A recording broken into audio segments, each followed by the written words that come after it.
Seems Keyshia Cole is back in the spotlight, claiming that Beyoncé played a role in ruining her career. According to Cole, this happened after she publicly called out Beyoncé, leading to her being blacklisted in the industry by The Dream and others. She suggests that this was all part of a larger effort to silence her, with the idea that Beyoncé's influence helped orchestrate her downfall for fun. So, did Beyoncé really have a hand in Keyshia Cole's career decline? Or is this just another attempt for Keyshia to stay relevant now that her tumultuous love life is making headlines again? Let's take a deeper look. The drama between Keyshia and Beyoncé seems to trace back to when Beyoncé dropped her song Bow Down.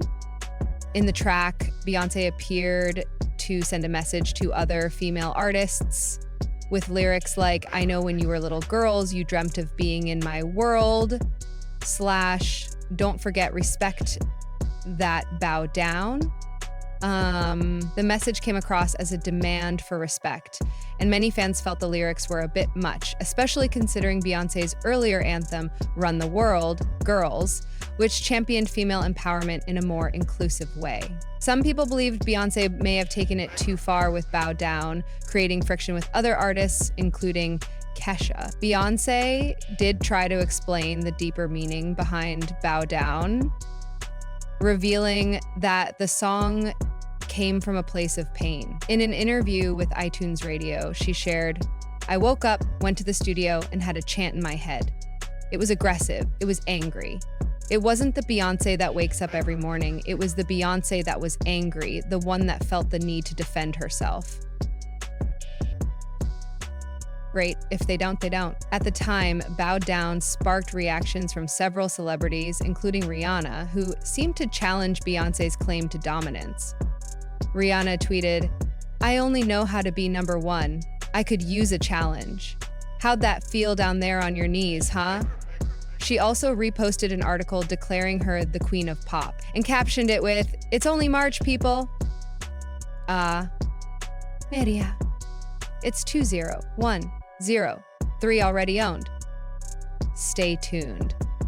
Rihanna's remarks didn't go unnoticed, and the Beehive quickly attacked her, interpreting the posts as a direct challenge to Beyoncé. The tension between the two pop stars was a drama in itself, but it's a whole other story.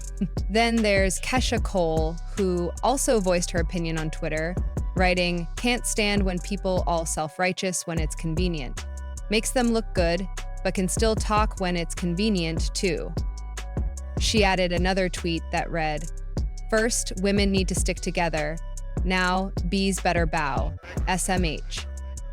Needless to say, her comments didn't sit well with Beyoncé's fans, who flooded her with backlash. Keyshia, being Keyshia, didn't shy away from the drama and responded to some of the hateful messages. It turned into a messy situation that dragged on for days. To make matters worse, Keyshia threw shade at Michelle Williams after Destiny's Child reunited with Beyoncé for her Super Bowl halftime performance that year. Immediately following the show, Keyshia tweeted, "Back that up then, Beyoncé Bad B, Central." I think I was frightened to blink for a sec. Then Michelle sang and woke my behind up from my daze. "She always messing the groove up." Ouch. Michelle, unfazed, took to Twitter afterward, writing, "Had a great time with my sisters tonight. Tried to keep it a surprise. Love you all. God bless." In an interview with Billboard, she added, "We were all smiling, laughing together. I don't care what anybody else says. I don't let it get me down. It was a beautiful thing." Kelly Rowland also addressed Keyshia's comments in an interview on The Breakfast Club, saying, "You don't have to hit a song the way. Words. Silence is the best power. You don't have to say anything. They did all the talking. Just keep talking, but you don't have to fuel the fire." She also weighed in on Bow Down, saying, "I do like the song. I think when you understand who you are as a woman, you can accept the record. People are going to talk. Who cares? You're an artist. You are allowed to try different things and see what works." But the drama didn't end there. Keyshia's public criticisms reportedly led to her being blacklisted in the industry. The Dream, a close collaborator of Beyoncé's, even openly stated that he wouldn't work with Keyshia after she went after his friend. He also defended Beyoncé, explaining that she had expressed exactly what she needed to and that the song was a way for her to get something off her chest. I saw after The Dream publicly stated he wouldn't work with her following her criticism of Beyoncé, Keyshia took to Twitter to react. She wrote, "Dream not wanting any songs from me is fine. I'm on my 6th album, and he's only written one song on one of my albums, which I did love, God bless, regardless." Despite her response, Keyshia's career reportedly took a hit. Similar to how other artists who spoke out against Beyoncé have faced setbacks. Just look at Carrie Hilson, who had to apologize multiple times after her own public fallout with Beyoncé and endured a notable decline in her career afterward. In the 2000s, Carrie Hilson was on top of the charts, delivering hit after hit. But after releasing her song Turning Me On, things went quiet for nearly a decade. The reason? Harry reportedly threw a couple of shade-filled lines at Beyoncé in a leaked remix of the track. But in the verse, Carrie rapped, "Your vision's cloudy if you think that you're the best. She can dance, she can sing, but need to move it to the left. She need to go have some babies. She need to sit down. She fake. Them other chicks ain't even worth talking about." While Carrie didn't mention Beyoncé by name, it was pretty clear who she was talking about. When she was hating on the Queen Beyonce, so I was not hating on Beyonce. It kind of was hate. No, it was not directed at all as hate.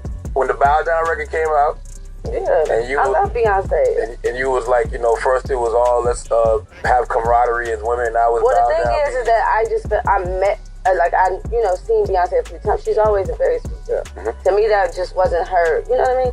Her thing. But I don't know. The fallout was swift. Carrie woke up to a flood of insults online, and the backlash was so intense that she essentially disappeared from the public eye.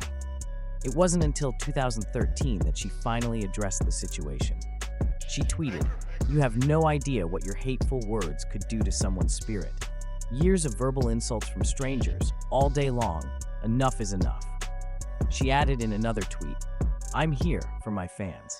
I'm stronger than you imagine, but waking up and going to bed to your ugliness is just too much. Kids, I get it, okay? You can stop now. As far as whatever you're really mad about, I had my reasons. It's been years. Just chalk it up to your ignorance of my reality and let it go." Carrie also acknowledged her mistakes, saying, "As for my mistakes, God has dealt with me." The whole situation had a lasting impact on her career. Carrie was essentially sidelined for a decade, largely because of the fallout from dissing Beyoncé. She even fought back tears in an interview with psychic medium Reginald